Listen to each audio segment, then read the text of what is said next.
What's up, guys? Welcome into Packers Total Access. My name is Clayton. You can check us out on packernet.com. Find me on Twitter at Packers_access. You can email us, PackersTotalAccess@gmail.com. You can text us, 865-658-5824.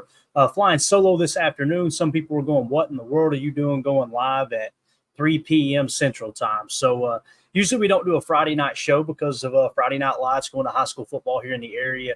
I got to go watch my nephew play. So what I thought we would do, since we had a little bit of time here in the afternoon, just do a quick little shot in the arm here, talk about the injury report, get another podcast out for those who are on the grind on Saturday. If you're probably either hearing this Friday afternoon when the pod goes live or Saturday throughout the day. Appreciate y'all hanging out with us. So we're going to do that. We're going to hit on the injury report. We're going to hit on some next-gen stats, some things that I thought were really interesting, talk a little bit about scouting out the Colts, and just kind of dive into that game a little bit too. So with that being said, let's give a quick shout out to our sponsors today, and that's the good folks over at Ticket King, the official ticket provider of Packer Fan Total Access Live. Wisconsin-based since '92, specializing in Packers tickets. They are Wisconsin's largest ticket source with offices next to Lambeau and in Milwaukee. Just click on the link in the video description here that I'll send you to, theticketking.com, where you can register for free as a customer and go ahead and start shopping for your Packers tickets. Again, that's Ticket King, the official ticket provider of Packer Fan Total Access Live. We appreciate them sponsoring the show. So I'm going to go ahead and kill the cam since we're flying solo. Emilio's still at work. Jacob, I'm sure, is busy. Tim's out of the loop for a couple of days, so we're just going to fly solo here this afternoon. I don't expect a big crowd because, again, this was a big surprise here. We were supposed to go live not until tomorrow evening. But first things first, let's just jump into it here with the injury report. We had a surprise injury pop up earlier today, and that was Jayden Reed. So right off the bat, let's just talk about that real quick. Jayden Reed has a calf/shin injury.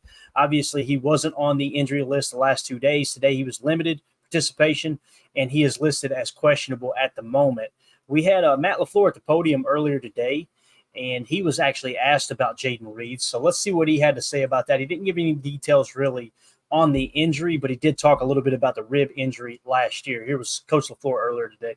At what point did you realize that you had a guy that was a little bit different in Jayden Reed, that he just had such a diversified skill set? Did you know it right away when you picked him, or did you need to see something once you got him here?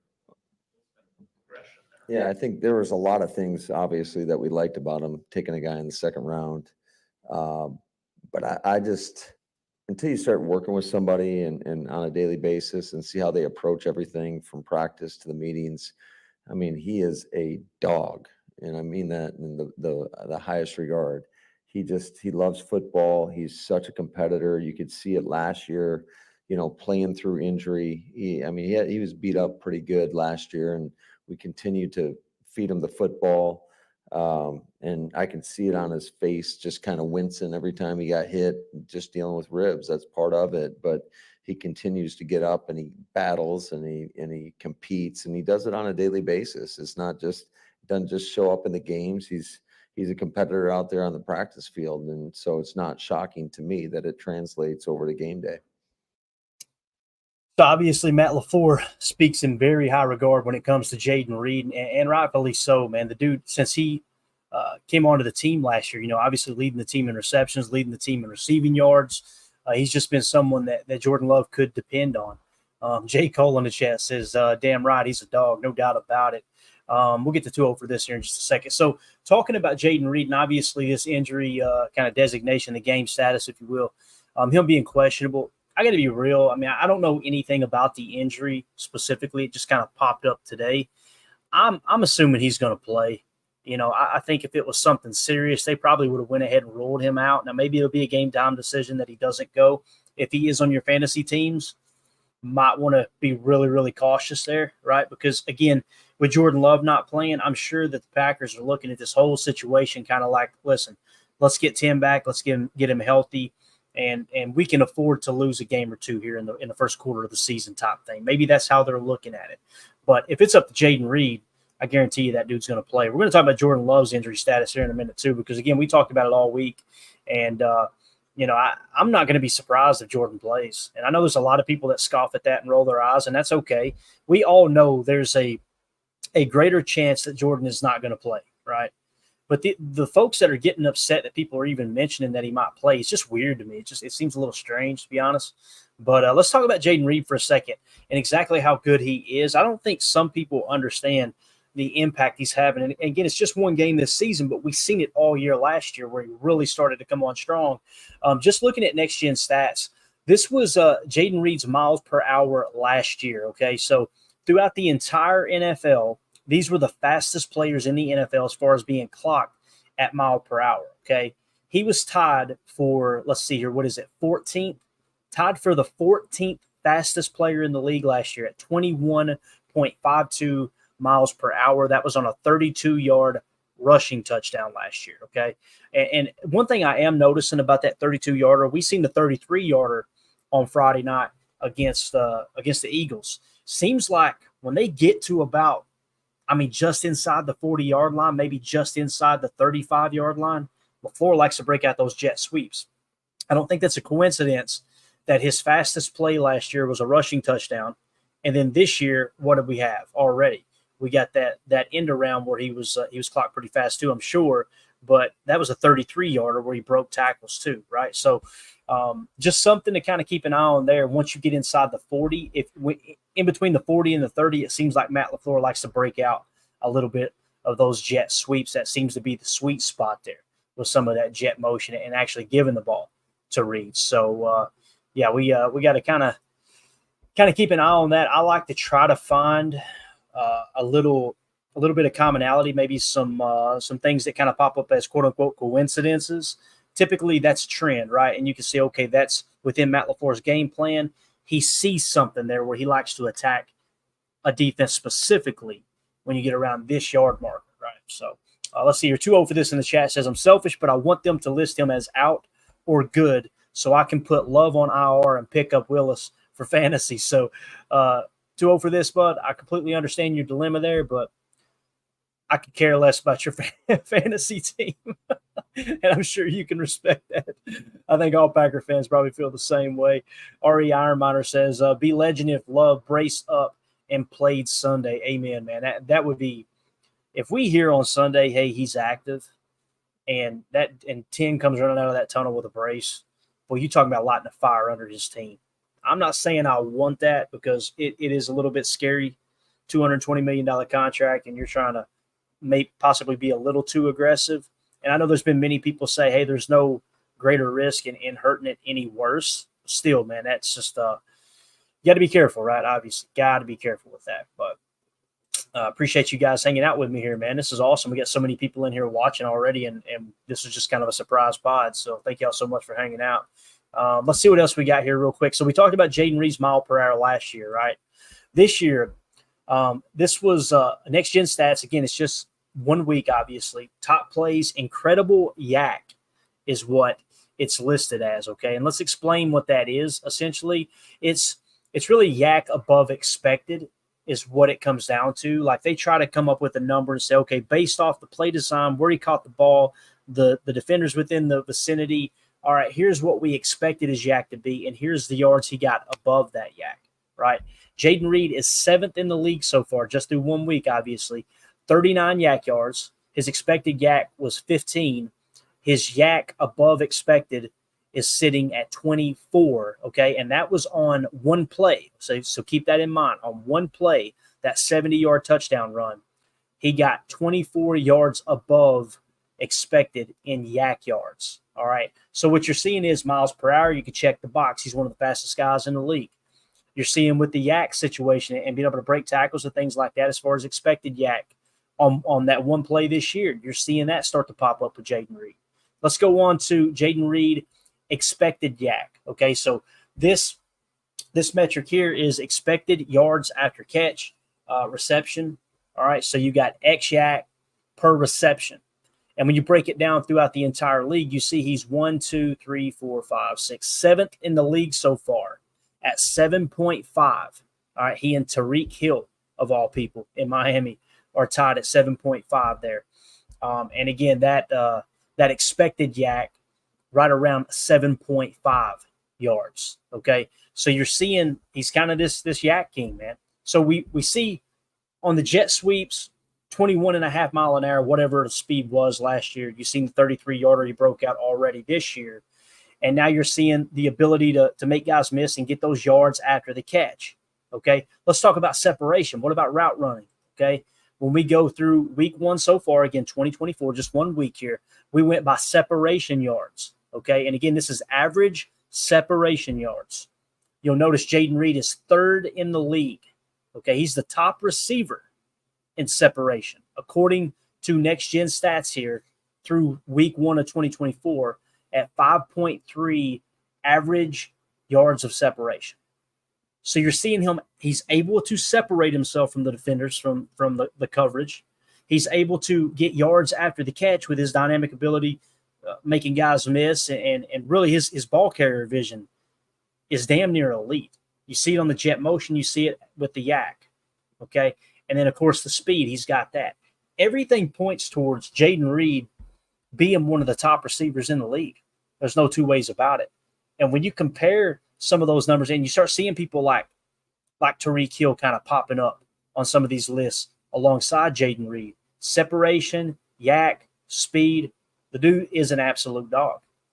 You know, I don't know if anybody expected it, to be honest with you, but we were all kind of not – I shouldn't say we were all, but a lot of the media was talking in the offseason, who's going to be this number 1 receiver? Who's going to be this number 1 receiver? I think we found him.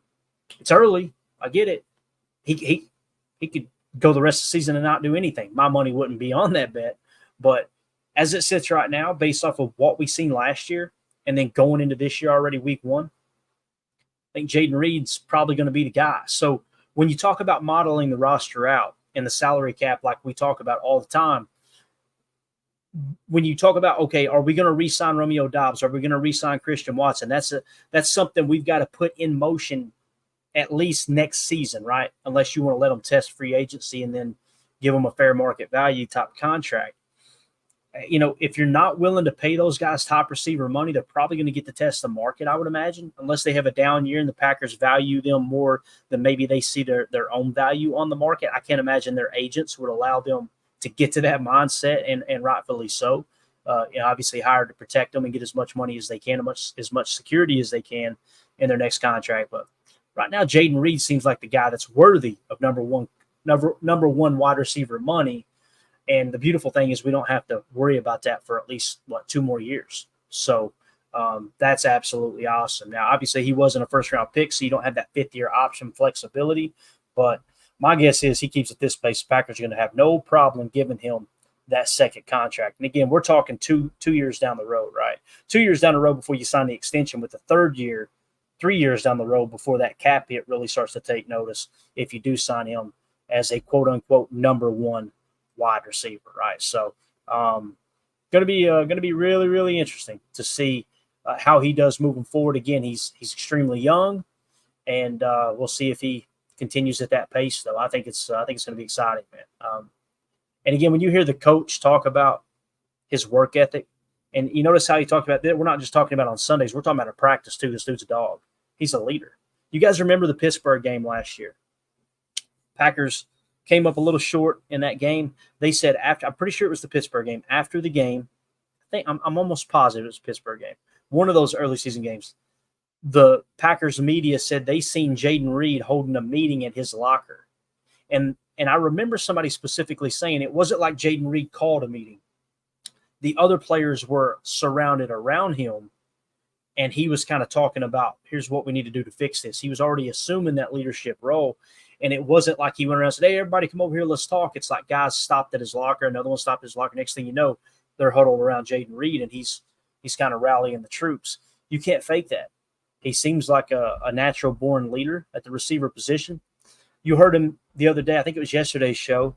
We played a little soundbite from him in the locker room. I think it might have been Matt Schneidman that tweeted out that locker room interview. And what did he say? Like, man, I got a lot of stuff I need to work on, especially my blocking. Man, that's what you're looking for in a leader in that wide receiver room. That's not to take anything away from Romeo Doubs or Christian Watson or any of these other guys, Dontavion Wicks. But you're seeing one guy, the statistics, the speed, the yak, the separation, the leadership. I could give a rat's ass how much you want to lead a team when you're winning. how are you going to respond when you get smacked in the mouth? And that's what Jaden Reed did last year when he called that little – I keep saying he called it, and they said he didn't – when they had that little meeting at his locker, right? And now you're seeing the coach praising him, right? And why is the coach doing that?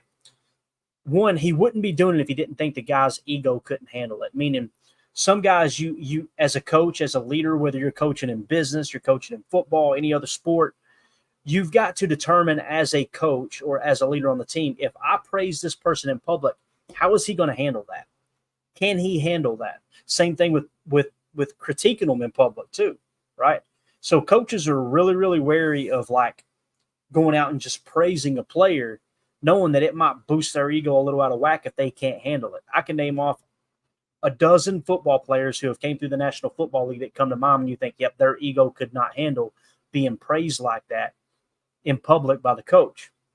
It's obvious that LaFleur sees Jaden Reed as one of those players that, hey, no, there's nothing wrong with praising him in public because he can handle it. He's mature enough. He's not going to rest on his laurels, right? It's just, I think it's awesome that they got that guy in the locker room. So let's get back to the injury report real quick. I know everybody was kind of talking about Jordan Love. So the official status for Jordan Love, obviously he did not participate all week long. He's listed as questionable. You guys know I was talking earlier in the week, like just because he's listed as questionable doesn't mean he's going to be a game time decision. They may have already made their mind up. However, until I see out in that game status, I'm not ruling out Jordan Love playing Sunday. There was a number of different quarterbacks who had it. I'm still hearing people say it's a grade 2 MCL. I've heard from the beginning that it was between a 1 and a 2, and it's closer to the 1 than the 2. Grade 1 MCL off 9 days of rest, there are way more quarterbacks that would play on a grade 1 MCL off 9 days of rest than quarterbacks who haven't historically in the past. Now, if I misheard that information and it truly was a legit grade 2 MCL sprain, then yeah, highly, highly, highly unlikely he plays Sunday. If it is close to the 1 like we were hearing, I think there's a 50-50 shot, and that's essentially what questionable means when it comes to the injury report, right? So something to keep an eye on, man. Again, if you're wondering for fantasy purposes, I would be really, really cautious because I think there's a little more of a chance. I don't think it's truly 50-50. I think there's more of a chance he doesn't play than he does play. But this right here is setting up for, boy, if 10 comes running out of that tunnel, look out. That's going to be a lot of fun. And you talking about putting a jolt into that crowd. If they announce whatever it is an hour before the game, hey, Jordan Love's active, oh my gosh, you know. And the other thing that's going to come into play there too is if they do have him active, does he start, right? That's something that no one has talked about. And I know there's people going, Clayton, if he's active, he's starting. Just hear me out. What if you go out there with Malik Willis and let's say you jump out to an early 10-point lead somehow, some way, and you don't even have to put Love in the game? That's great. But what if it is a tie ball game and Malik's struggling? Let's say he's turned the ball over once or twice, and then you get into the second half and go, you know what, 10, let's go out there and win this thing. I think it's highly unlikely, but I think that's a possibility too, right? So, again, error on the side of caution. But, yeah, I would just be I don't know, man. I wouldn't rule it out completely. J. Cole says if it was grade 2, they would have put him on IR. They say, Jay, that grade 2 is 3 to 6 weeks, right? And originally that was the report, but then you'll notice immediately Adam Schefter came out and said there's a chance he could play week 4. And then immediately following that Adam Schefter report that there's a chance he could play week 4, they said, yeah, he's definitely not going on IR. And ever since then, it's been trending towards great news, great news, great news. Now, he hasn't practiced. Many people see that and go, no, Clay, there's no chance he'll play because he hasn't practiced. But Rob Domofsky was on with Wildy and Tausch earlier today and said, listen, we haven't seen him practice, but he's seen him in the back corner of the training facility with the trainers, and he thinks that when the media was kicked out and they went out onto the practice field, that Jordan might have gotten on the field, the practice facility, in the Don Hudson Center with the trainers, and who knows what he did. He may have been prepping all week. We don't know, right? And again, the media doesn't know that either because they're being the Packers are being very secretive with it. Matt LaFleur told Larry McCarron yesterday he's day-to-day. Guys, day-to-day means he might suit up Sunday. That's what it means. Now, if you want to say Coach LaFleur's lying, that's cool. I'm not going to be arrogant enough to say I understand what someone means or what they don't mean. I just know this. The few people all week long that were so confident and they were being arrogant and they were being, borderline smart alecks about there's no way he's going to play. There's no way he's going to play. That tone changed a little bit today, and I'll just leave it at that. So we'll see, man. We'll see. 2-0 for this sums it up, though. The reality is that we know nothing. Truer words have never been spoken on a show like this that sucks. 2-0 for this, that's for sure. But all right, so rest of the injury report, and there's some important ones in here. Corey Ballantyne was limited, obviously with the oblique injury. It seems as if Corey Ballantyne is probably the third guy on the depth chart as far as outside corners. He's possibly the backup slot, but I wouldn't be surprised if Javon Bullard was the backup slot. So if Javon Bullard is the backup slot corner, that nickelback, right, then that means Evan Williams would come in and play strong safety if something happened to Keyshawn. Now, listen, Keyshawn Nixon had a solid game on Friday. Like I'm telling you guys, of everything coming out of that game, if you were to say what's 3 or 4 things, major takeaways for you, Clayton, it would be Josh Jacobs, I think, is going to do great this year if he stays healthy. His yards after contact, and we'll talk about him here in a minute, and some of the things that he made happen even with a horrible first half and how he kind of rebounded later in the game. Josh Jacobs stood out to me. Edgerrin Cooper on the minimal snaps, even though he had the mental mistake there inside the red zone that cost him the touchdown. Other than that, that dude looks like he is way quicker than everybody else on the field, which is just phenomenal. And the other thing was Keyshawn Nixon was like, all right, Key, I see you. Even that nickel blitz, I know he didn't hit home. That dude was violent when he got to Jalen Hurts. And on top of that, in coverage, both he and Eric Stokes had some of the highest passer rating when targeted in the entire league. They were all literally legit. If you were to remove everything else, and I know it's not the only stat that matters, but if you removed every other statistic other than passer rating when targeted, Eric Stokes, Keyshawn Nixon, they were legit starting cornerbacks, number 1 corners in that regard compared across the entire league. I'm not saying they're better than Jair Alexander. I'm simply saying they played better than Jair Alexander on Friday. Now, Jair Alexander was covering a true number 1 wide receiver, so, do with that what you want, right?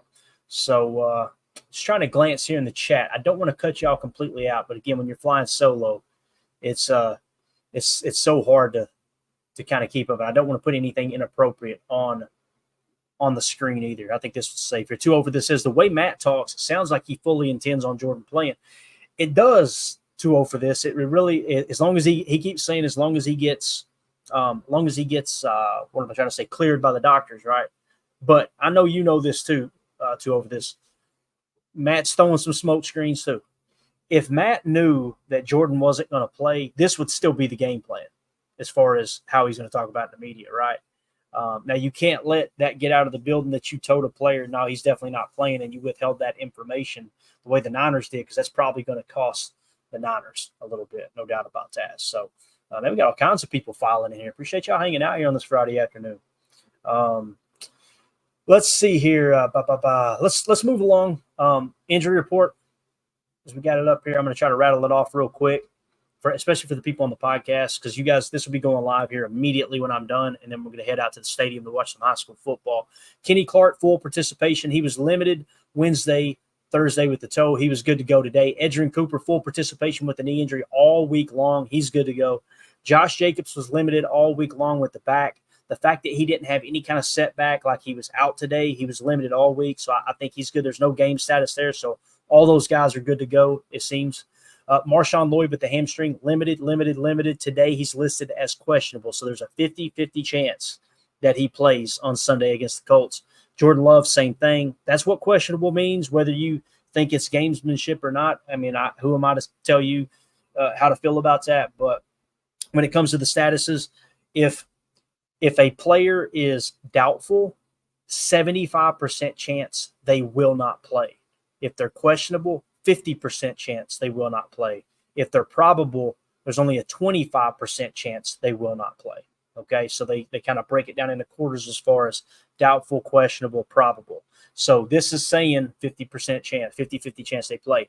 Jaden Reed, we already kind of talked about the calf shin, not listed, then limited today. He's questionable, so there's a 50-50 shot he may not play. You're going to have to see how that heals up before Sunday. The beautiful thing is it's Friday, right? You got Saturday, you get the rest of today, get a little rehab on whatever the shin injury is. I don't know if it's a bruise or what. If you guys know in the chat, hit me up in the chat. Let me know what y'all have found out about the shin/calf injury. It's weird to have a shin and a calf injury, right? Because obviously the shin is on the front of the leg, the calf is on the back of the leg, pretty much in the same spot. The shin's a little bit higher, I feel like, than the calf.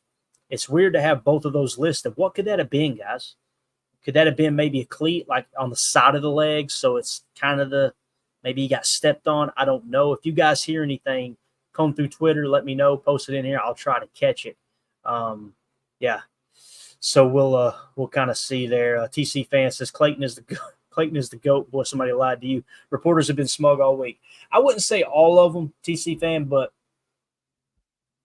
I'm going to say no comment, and I think you know what that means. I appreciate the comment there, but let's see. R.E. Ironminer says bone bruises.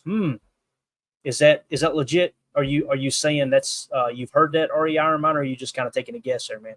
Because let me know if you heard that from someone. If you could kind of hit a source there. I'm not trying to be an ass. I don't want to put false information out there if it's just kind of an opinion. You know what I'm saying? So believe me, I'm opinionated too. I'm as guilty as anybody of that from time to time. Quay Walker, he had a groin injury. He was not listed Wednesday. It must have popped up Thursday. He was limited. Friday today he was limited, but he has no status, so he's good to go, it sounds like. So hopefully we see Edgerrin Cooper and Quay Walker out there. That's what I'm hoping for, right? So Ari Ironminer, thank you so much for clarifying, but he said that's my best guess. Kind of feels like that, right? As far as the shin and the what you said there. What was it exactly you said? Bone bruises. Kind of weird. You know, kind of a weird injury. 205 says bone bruises suck. Kept me from getting deployed once. It sounds painful. I know that. Let's hop over to the Colts side of the injury report real quick. Julian Blackmon, their safety, shoulder injury, did not participate.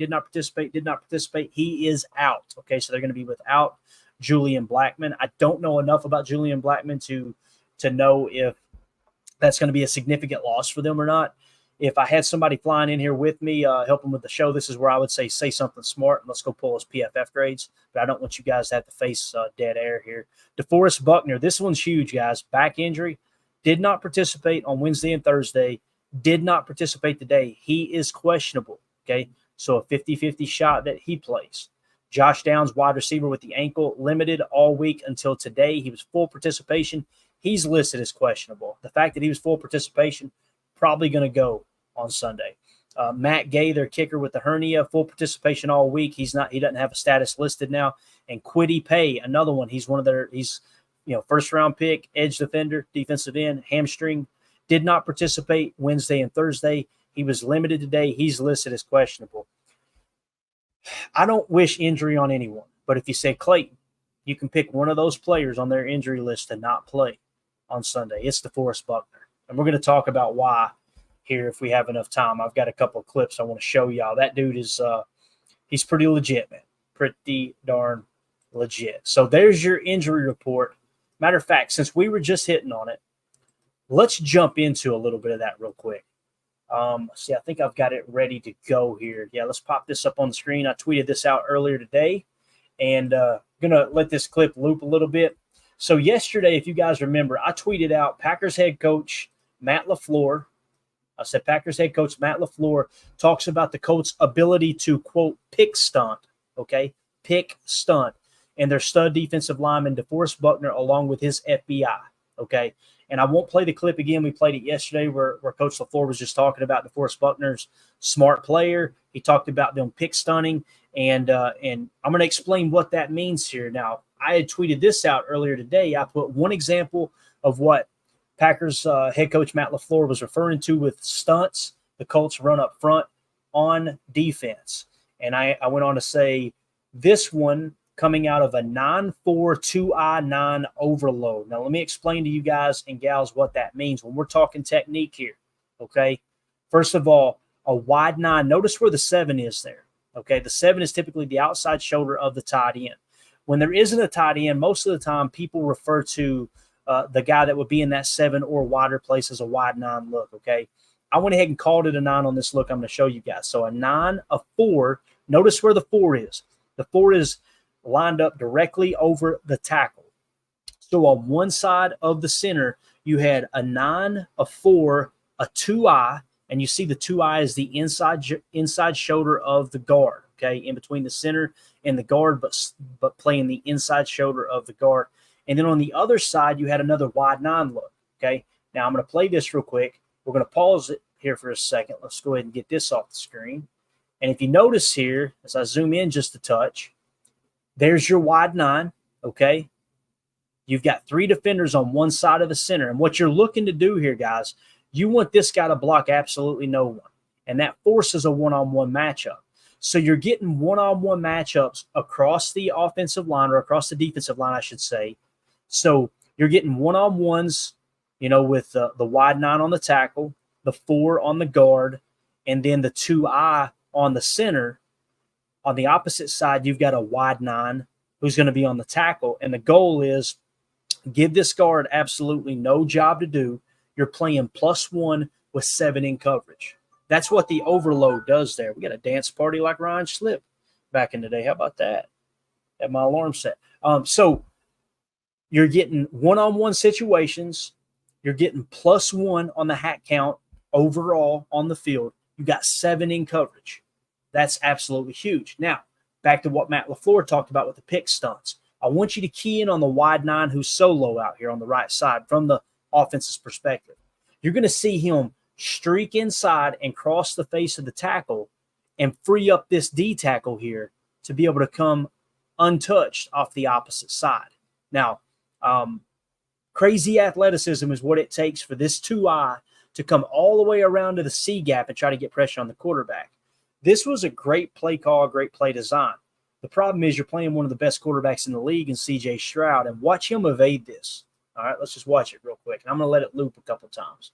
See him cross? Notice the tackle gets inside, and once he gets inside, he's also going to try to get hands on this guard right here, okay? So as he gets hands on that guard, he's looking to pick him and allow that D tackle, that 2-eye, to come all the way across and get a free rush here, okay?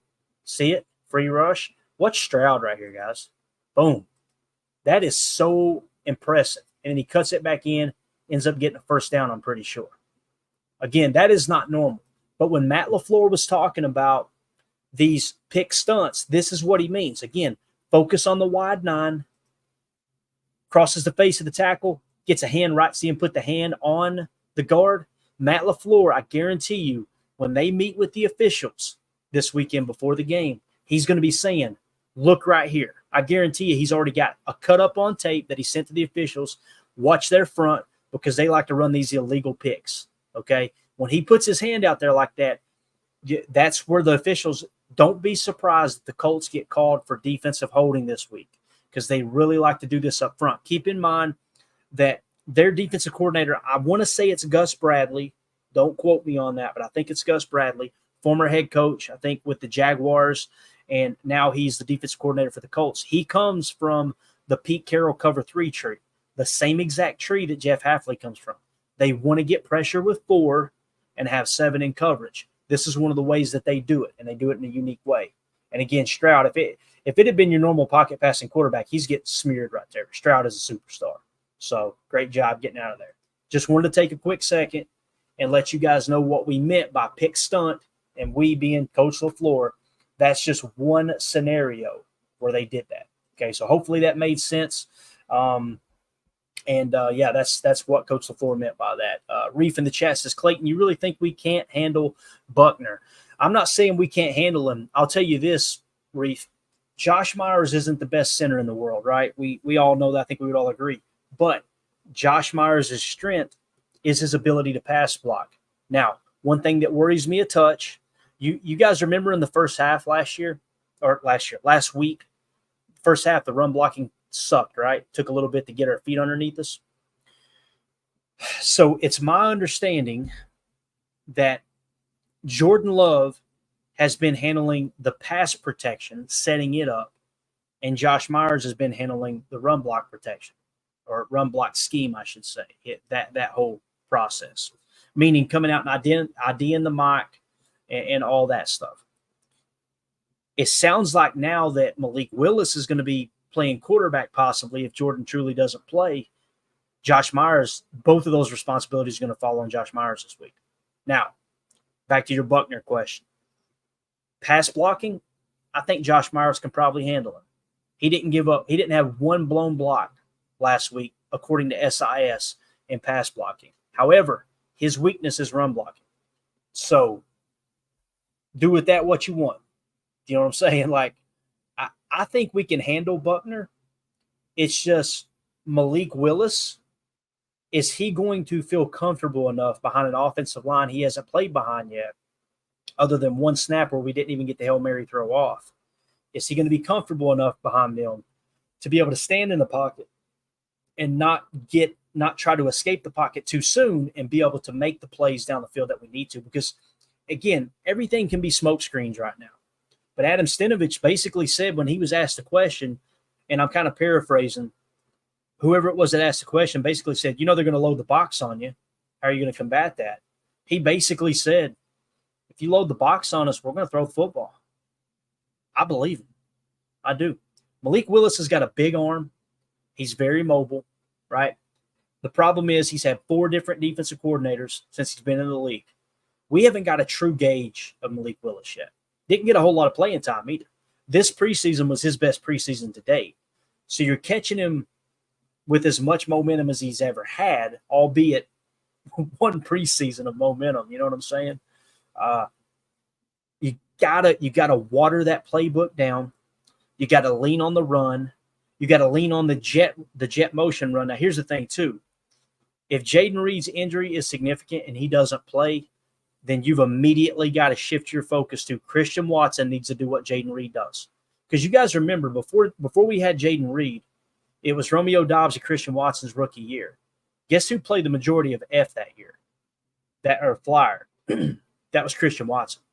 You remember against the Patriots, that's the game that sticks out to me the most. There were multiple games throughout the year Christian Watson was that jet sweep guy. And once you get Jaden Reed on the roster, you go, Park, he can do it better.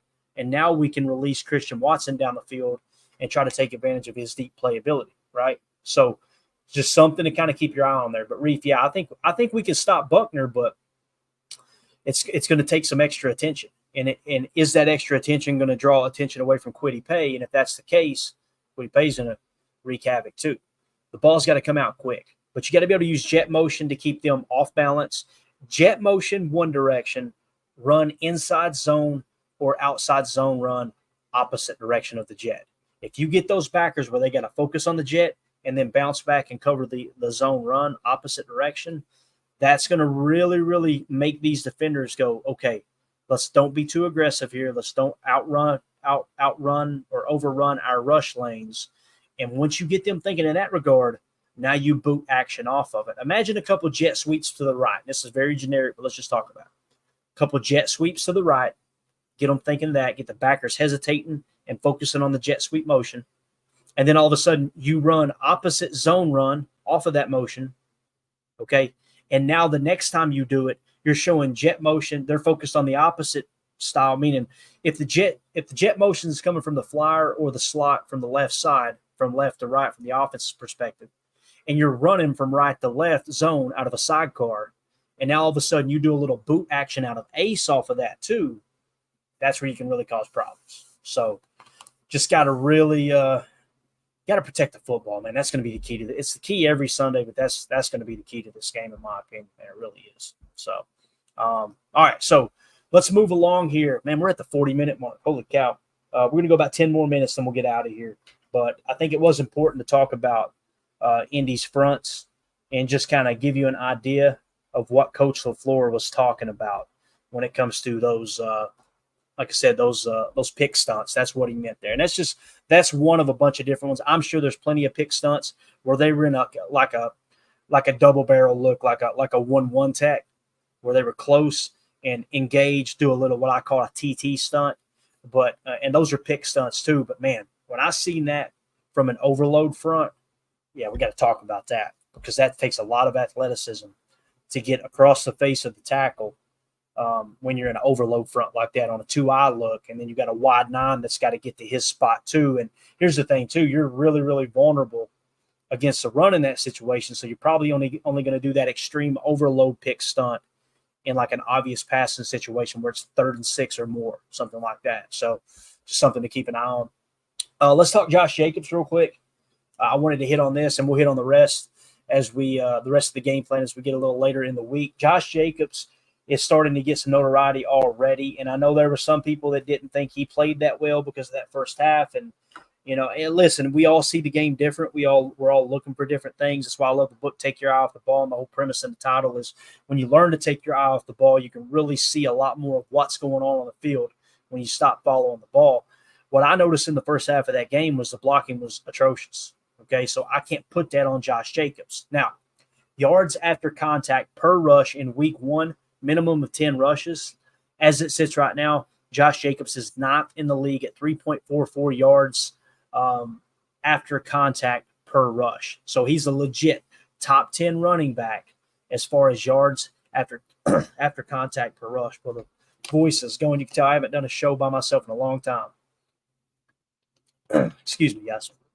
So J.K. Dobbins first. No surprise, Aaron Jones at 5.29. Dude still got it. The question is, can he stay healthy all year, right? Approaching 30 years old. Ramondre Stevens was 3rd. Lamar Jackson 4th as a quarterback. You almost want to throw that one out. So Josh Jacobs is 8th, the 8th best running back in the league through week 1 of yards after contact per rush. Tony Pollard, 4.44. Tank Bigsby, 4.25. Saquon Barkley, 3.58. Breece Hall, 3.56. And then, of course, Josh Jacobs at 3.44. So just wanted to mention that. Now, let's talk about some next-gen stats, remarkable rushes, okay? And essentially what you take is with remarkable rushes and next-gen stats, you're taking your expected rush yards based off of the play call and the entire situation as a whole, and then how many rush yards they got over the expected amount, okay? And what's really cool about this list, when you look at it, Josh Jacobs is 11th in the league when it comes to remarkable rushes through week 1. All right. So Josh Jacobs, 22 rush yards, 6 were the expected rush yards were 6 yards, and he ended up getting 16 rush yards over expected. Here's what's crazy. Look at number 5 on this list. It's Jaden Reed with that 33-yard run. Again, 33. He got 33 yards on that jet sweep. The expected rush yards were 6. So he was 27 yards over the expected rush yards on that specific play. So you've got 2 Green Bay Packers through week 1 that are borderline top 10. Josh Jacobs is just outside of the top 10 at number 11 in rush yards over expected, which translates out to remarkable rushes over at Next Gen Stats. I thought that was really cool. Now let's go to Jacobs yards over expected, okay? So we're doing yards over expected, same kind of statistic here. Per attempt is what it's sorted by, okay? J.K. Dobbins, hands down, had the highest number in the NFL last week with the Chargers at 9.81. That number's got to come down. That's like crazy remarkable, right? Aaron Jones, number 2 at 2.79. Number 3, Josh Jacobs at 2.37. And again, that is yards over expected per attempt. Josh Jacobs, 3rd best in the league in that regard. So keep that in mind that when you're looking at Josh Jacobs and how well he's playing right now, borderline top 10 in other statistics. And then when you talk about yards over expected, I love this statistic through Next Gen Stats because this is exactly what we were trying to explain happened in the first half. You look at the situation and you got blown blocks or bad scheme and you got defenders in the backfield, and you think, okay, there's no way he's expected to gain a yard here. And he somehow, some way found a way to gain some yards. That coupled with some of the explosives he had shows his true value, right? So again, I'm still bitter over Aaron Jones. I don't want you guys to think that I'm what they refer to as a goot licker. I'm not. You guys know I've been critical of Goody from time to time. I'm also going to give him praise when he deserves it, right? Aaron Jones, I would love to have had him back. They said that the difference between what he got in Minnesota was somewhere between $1 to $3 million. I would have been willing to pay $4 extra million over what Minnesota did to have Aaron Jones and Josh Jacobs in the same backfield. So please don't take this the wrong way. However, signing Josh Jacobs based off of free agency, what was out there, what your options were once you decided we're moving on from Aaron Jones, I love this statistic right here with Josh Jacobs, that 2.37 yards over expected. So now let's talk about his chart real quick. One of the keys is understanding, okay, where did he have his success? And the way this chart lines up, you'll see here, for those of you on the pod, it's showing center, guards, tackles, okay? And it's broken down into 4 categories. It's outside left, inside right, outside right. And that shows where they had their success at, okay? So essentially, with Josh Jacobs, he had 16 carries for 84 yards. We talked about he averaged like 5.3 yards a carry, okay? 3 attempts for 35 yards, hands down, his best spot to run against the Eagles was wide zone left. So just take that into consideration, especially with Rasheed Walker having his blown block percentage. The only blown blocks he had was in the running game. That's really impressive that Josh Jacobs was able to go 3 attempts for 35 yards wide zone left. His second most effective rushing lane was inside zone right at 4 attempts for 34 yards, okay? His third most effective place to run the ball was inside zone left, albeit not very good, 7 attempts for 15 yards. That's a little over 2 yards a carry, right? And then wide zone right, 2 attempts, 0 yards. Some people see that and they go, holy cow, man, that's Zach Tom's neighborhood. It is. You're right.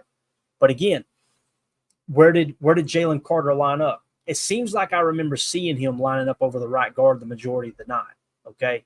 If that's the case, maybe he's the one that's cutting off that wide zone right, albeit there was only 2 attempts wide zone right. It was obvious that Matt LaFleur's game plan here was to run in between the tackles, inside zone left and right. We have more success inside zone right at 4 attempts for 34 yards, Josh Jacobs. But the big hitters ended up coming 3 attempts, 35 yards, wide zone left. Again, overall 16 carries, 84 yards, something like 5.3 yards pop. So just wanted to mention that. It's good to see those visualizations sometimes, right?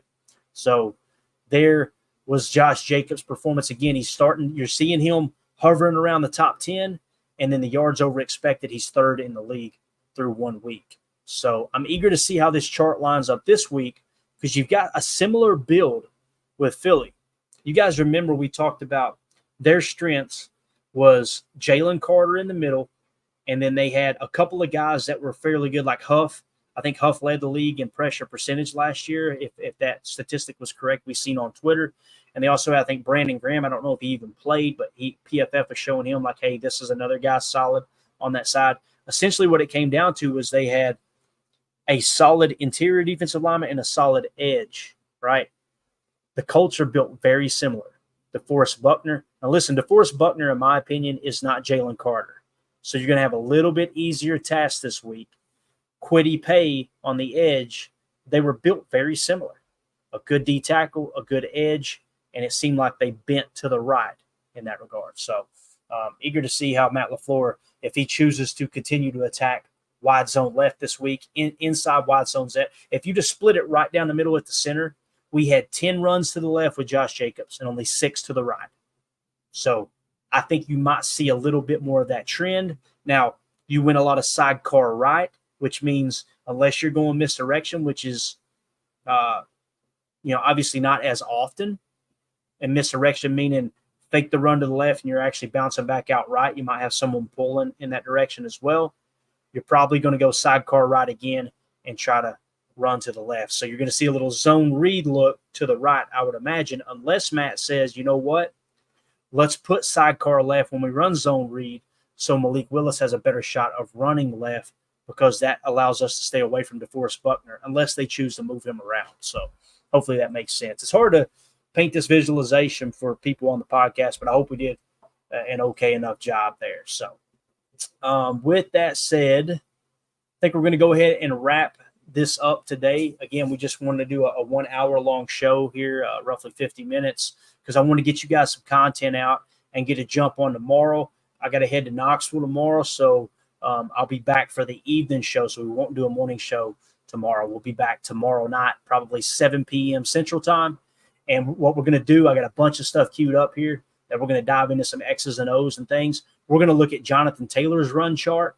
We're going to talk about some of the weapons that Indianapolis has, not only on offense, but also special teams. We're going to talk about Anthony Richardson's tendencies with his target chart, and also his aggressiveness and how that might give the Packers some extra opportunities to force turnovers, especially interceptions. And we'll also talk about his scramble chart and where Anthony Richardson, being a dual threat quarterback, likes to escape the pocket too.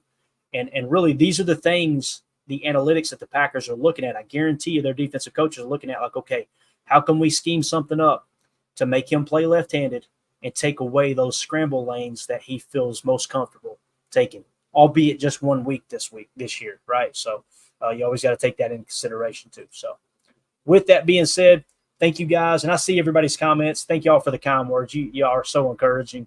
I really appreciate it. Y'all embrace this redneck since day one, and I can't thank you enough, man. It's always fun talking ball with y'all. So Fred McFarley, R.E. Ironminer, Reef, everybody. Too many to mention, really. I know we got Drew in the house. We got 2-0 for this. You know, you guys are awesome. Thank y'all so much for making us a part of your afternoon. For those of you listening on the pod, thank you for making us a part of your day. I'm going to get this out really, really quick. You guys are probably going, Clayton, we're listening to the pod. You already got it out. You don't have to say that. So you're correct. As always, let's go out and be the change we want to see in the world, and go Pack Go.